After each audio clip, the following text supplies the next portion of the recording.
గత 2-3 సంవత్సరాల నుంచి ఇప్పుడు ఏదైతే సమ్మె చేస్తున్నామో అదే అంశం మీద ఇప్పటికీ 3 సార్లు మనం సమ్మె చేస్తున్నాం.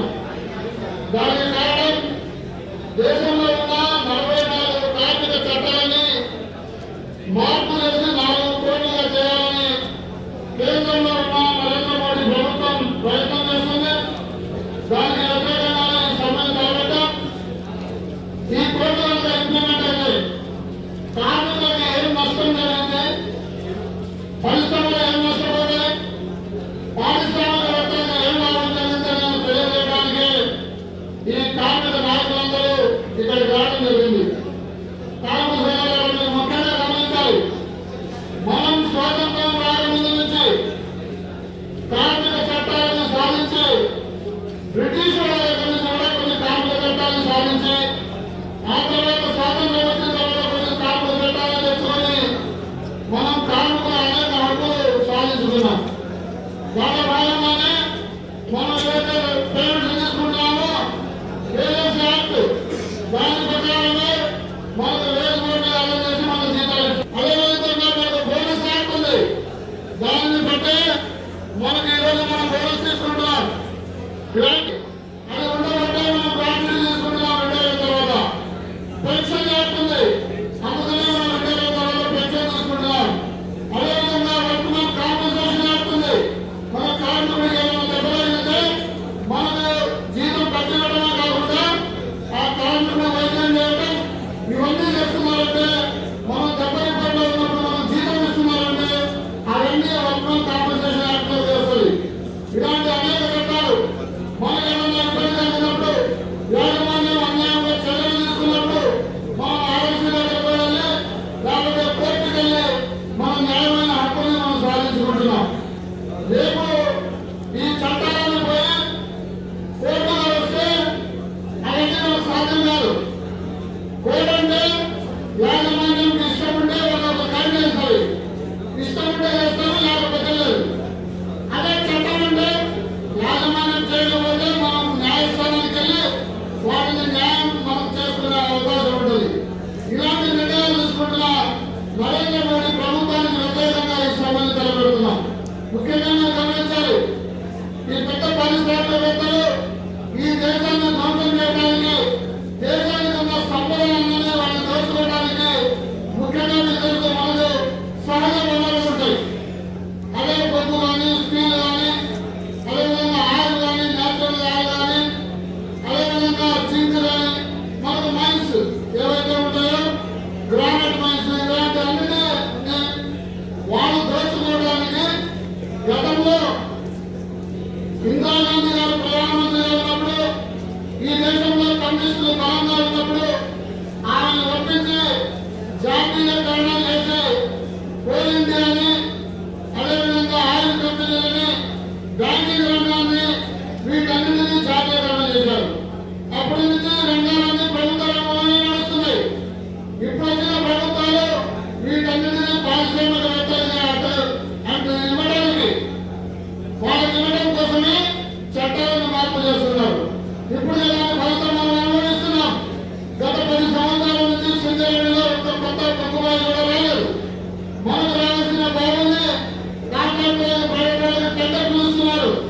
దానికి కారణం ఏంటంటే ఈ సహజ వనరులు ఏవైతే ఉన్నాయో వాటన్నిటిని దోచిపెట్టడానికి అంబానీ, అదానీ లాంటి వాళ్ళకి దారాదత్తం చేస్తున్నారు. ఈరోజు విమానయానం, ఓడరేవులు, రోడ్లు, రైల్వే, ఎల్ఐసి ఇవన్నీ కూడా ప్రైవేట్ వాళ్ళకి దారాదత్తం చేస్తున్నారు. ఇవన్నీ వాళ్ళకి ఇచ్చిన తర్వాత సాఫీగా వాళ్ళు నడుపుకోవడానికి కార్మిక చట్టాలు అడ్డం వస్తున్నాయి. కాబట్టి కార్మికుల హక్కులు ఉన్నాయి. ఈ కార్మిక చట్టాలు, కార్మిక సంఘాలు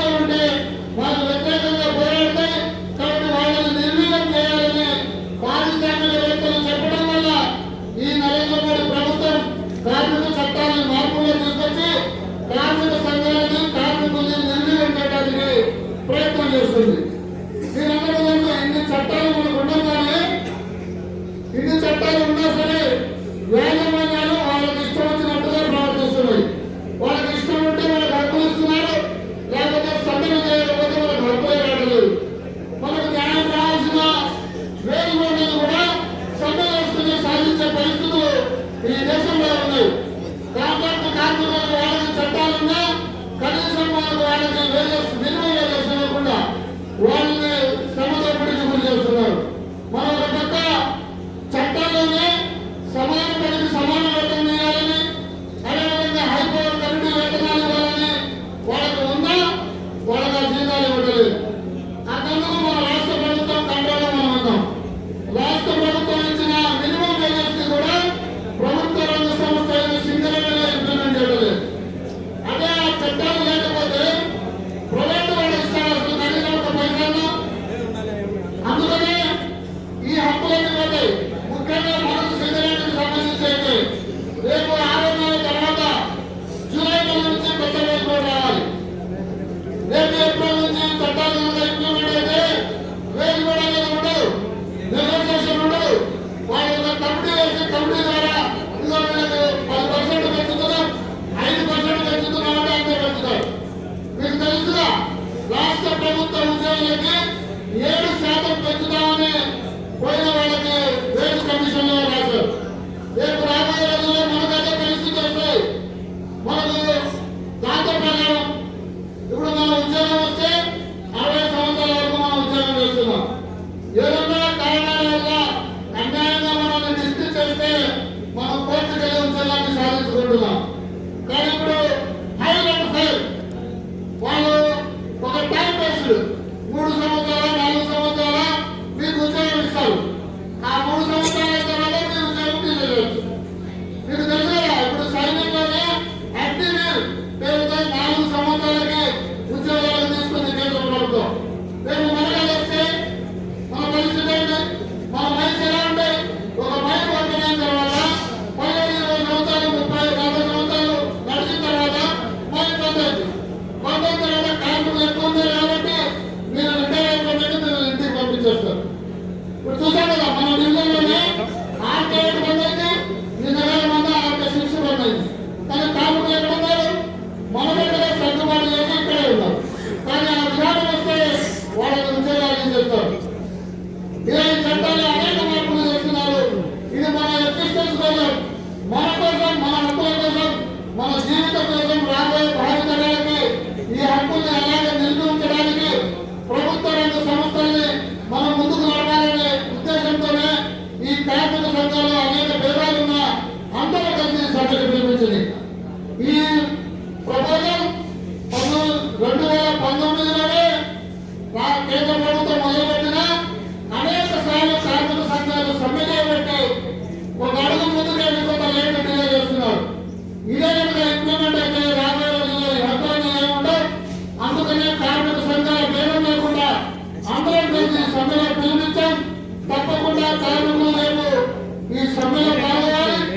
దాంతో పాటుగా ఈ సందర్భంగానే మేము ఈ రాష్ట్ర ప్రభుత్వానికి జేఏసీ తరఫున విజ్ఞప్తి చేస్తున్నాం. ఈ చట్టంలో ఒక వెసులుబాటు ఉంది. రాష్ట్ర ప్రభుత్వాలు వాళ్ళకి ఇష్టం లేకపోతే దాన్ని ఇంప్లిమెంట్ చేయాల్సిన అవసరం లేదు అనేది ఒకటి ఉంది. దానికి అనుగుణంగానే ఈ దేశంలో ఉన్న కేరళ ప్రభుత్వం, పశ్చిమ బెంగాల్ ప్రభుత్వం, తమిళనాడు ప్రభుత్వాలు ఈ చట్టాన్ని మేము ఇంప్లిమెంట్ చేయమని వాళ్ళ అసెంబ్లీలో తీర్మానం చేసి పార్లమెంట్కి పంపించింది. మన రాష్ట్రంలో ఉన్న కాంగ్రెస్ ప్రభుత్వం కూడా, మిగతా రాష్ట్రాల్లో ఉన్న కాంగ్రెస్ ప్రభుత్వాలు కూడా ఈ తీర్మానం చేసి పంపించాలని ఈ సందర్భంగా మేము జేఏసీ తరఫున ఈ ప్రభుత్వాన్ని డిమాండ్ చేస్తూ మీరందరూ తప్పకుండా సభలో పాల్గొనాలి. 12వ తారీఖున అందరూ మీరు శ్రీరాంపూర్ చెట్టు దగ్గర ఈ జేఏసీ ఆధ్వర్యంలో పెద్ద ఎత్తున ధర్నా కార్యక్రమం తీసుకుంటాం. ఎందుకంటే మనం చేసే ప్రతి పని మనం తెలిసే నిరసన రాష్ట్ర ప్రభుత్వం విజిలెన్స్ ద్వారా కేంద్ర ప్రభుత్వానికి పంపిస్తుంది, రాష్ట్ర ప్రభుత్వానికి కూడా వెళ్తారు. కాబట్టి మన మనసులో ఉన్న వ్యతిరేకతను తెలియజేయడానికి మీరందరూ ఈ సభలో పాల్గొనాలని, శ్రీరాంపూర్ బస్ స్టాండ్ దగ్గరికి ఉదయం 9 గంటల రావాలని ఈ జేఏసీ తరఫున తెలియజేస్తారు.